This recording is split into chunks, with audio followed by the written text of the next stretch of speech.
Halo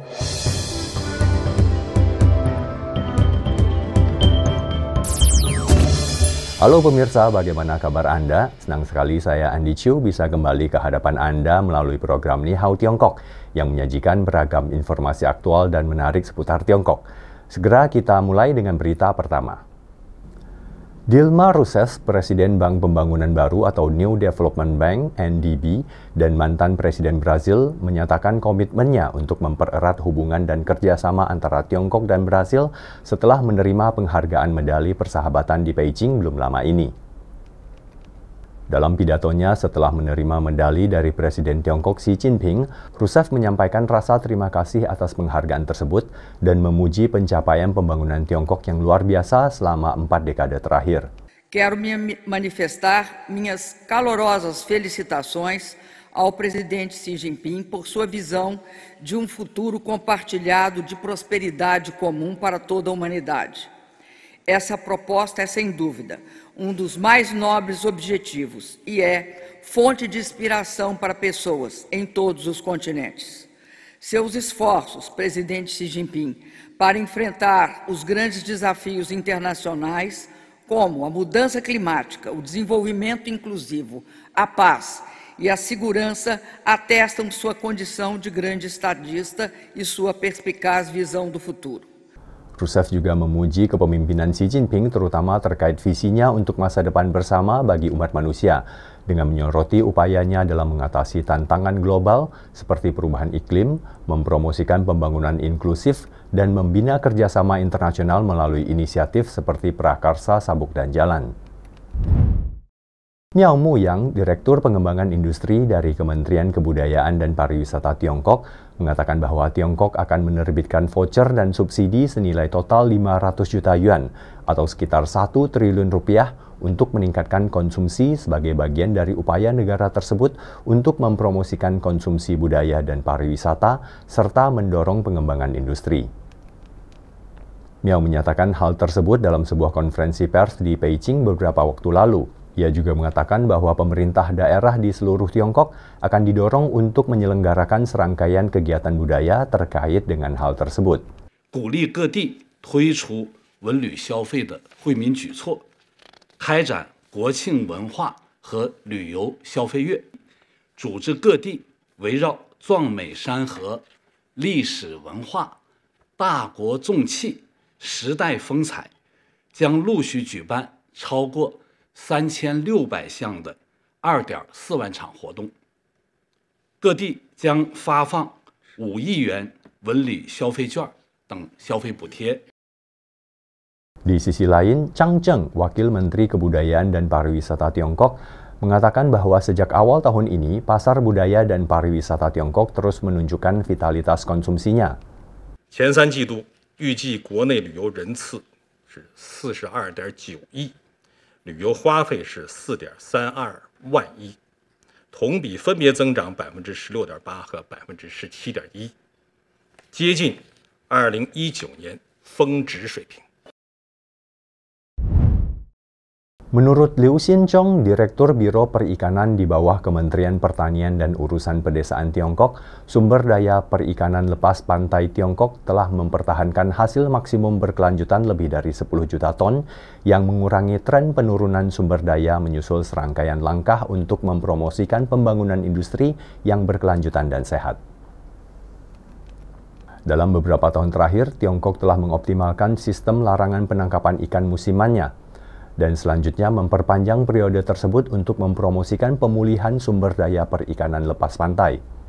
Larangan penangkapan ikan musim panas Tiongkok yang dimulai pada tanggal 1 Mei setiap tahun merupakan bagian dari upaya negara tersebut untuk melindungi sumber daya perikanan laut dan lingkungan ekologis. Tidak ada kegiatan penangkapan ikan yang diizinkan di Laut Bohai, Laut Kuning, Laut Tiongkok Timur, dan perairan utara hingga 12 derajat lintang utara Laut Tiongkok Selatan selama periode moratorium.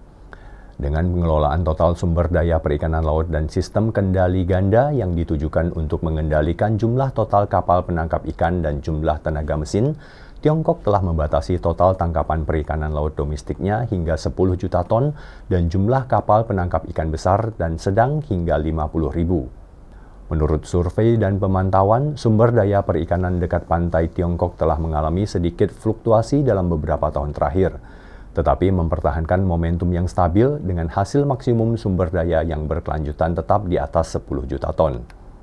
建设169个国家级海洋牧场，投放人工鱼礁2100万空立方，每年增殖放流各类海洋物种200余亿尾，对51个海洋类的国家级水产种子资源保护区开展摸底调查，常态化的开展近海渔业资源调查和渔业水域生态环境监测。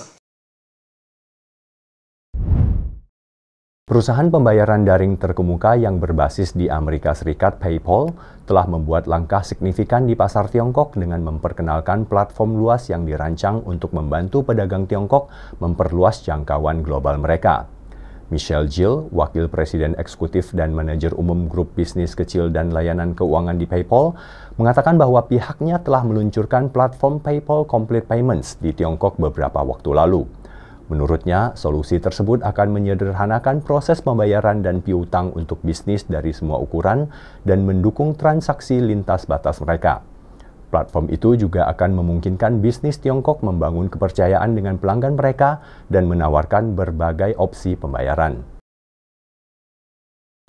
Dalam sebuah wawancara eksklusif dengan CGTN belum lama ini, Michelle mengatakan bahwa platform baru tersebut mengintegrasikan beragam produk dan solusi yang disesuaikan yang menyederhanakan pembayaran untuk bisnis dari semua ukuran di Tiongkok. Ia juga mengatakan bahwa PayPal bertujuan untuk memberdayakan perusahaan agar berkembang dalam perdagangan lintas batas dan ekonomi digital yang sedang tumbuh sebagai tanggapan terhadap keterbukaan keuangan tingkat tinggi Tiongkok, sebagaimana yang digariskan oleh pemerintah pusat untuk reformasi di masa mendatang. In terms of the opening up, what we are seeing is that opening up is really helping the Chinese economy in the context of being able to provide incremental jobs locally because there is so much demand being fueled by the international markets. And so the nice thing is that China's gross domestic product can grow even if the demand of local consumers isn't growing at the same pace because they are seeing the production value and the brands that they are producing resonate around the world. Thank you.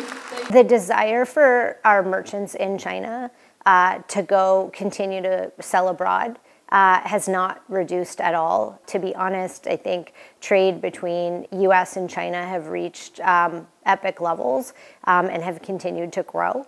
And so what we are really trying to do is enable these merchants to not just sell in the US, but really to sell all around the world and utilize our expertise. Inovasi teknologi dalam peralatan pertanian dan metode penanaman telah memperkuat sektor pertanian Tiongkok secara signifikan dengan meningkatkan hasil panen dan mengoptimalkan efisiensi pertanian. Laporan khusus terbaru oleh China Global Television Network atau CGTN menyoroti bagaimana inovasi teknologi tersebut telah mendorong industri pertanian Tiongkok yang tidak hanya menguntungkan rakyatnya sendiri, tetapi juga banyak orang di negara lain. Pengembangan ilmu pengetahuan dan teknologi pertanian Tiongkok juga tidak hanya memberi makan penduduknya sendiri dan memberantas kemiskinan ekstrim, tetapi juga memberdayakan industri pedesaan dan membantu memastikan ketahanan pangan bagi orang-orang di seluruh dunia. Salah satu teknologi yang menonjol dalam inovasi teknologi Tiongkok di sektor pertanian adalah Junshao. Junshao yang secara harfiah diterjemahkan sebagai rumput jamur, adalah rumput hibrida yang dikembangkan oleh Lin Chanxi, seorang profesor di Universitas Pertanian dan Kehutanan Fujian.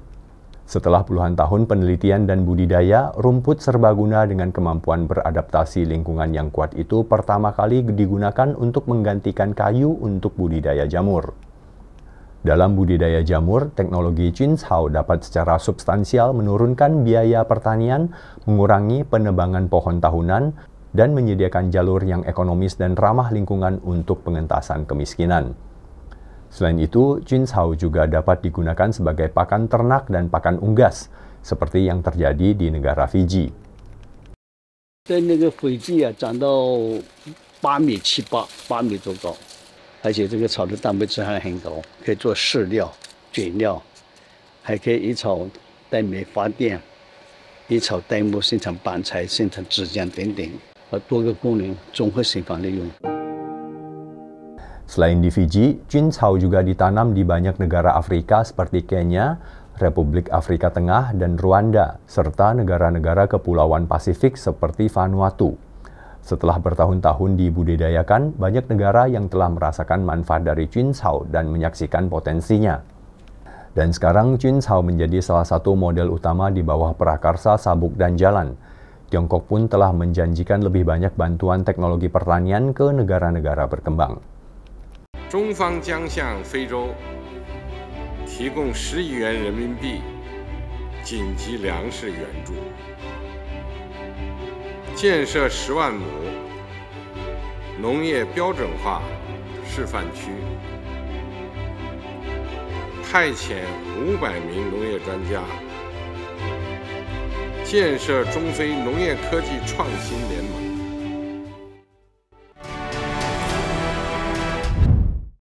Pemirsa, demikian Nihao Tiongkok edisi kali ini. Semoga berita-berita yang telah kami suguhkan bermanfaat dan bisa menambah wawasan serta pengetahuan kita. Kami akan kembali dengan ragam berita dan informasi menarik seputar Tiongkok minggu depan.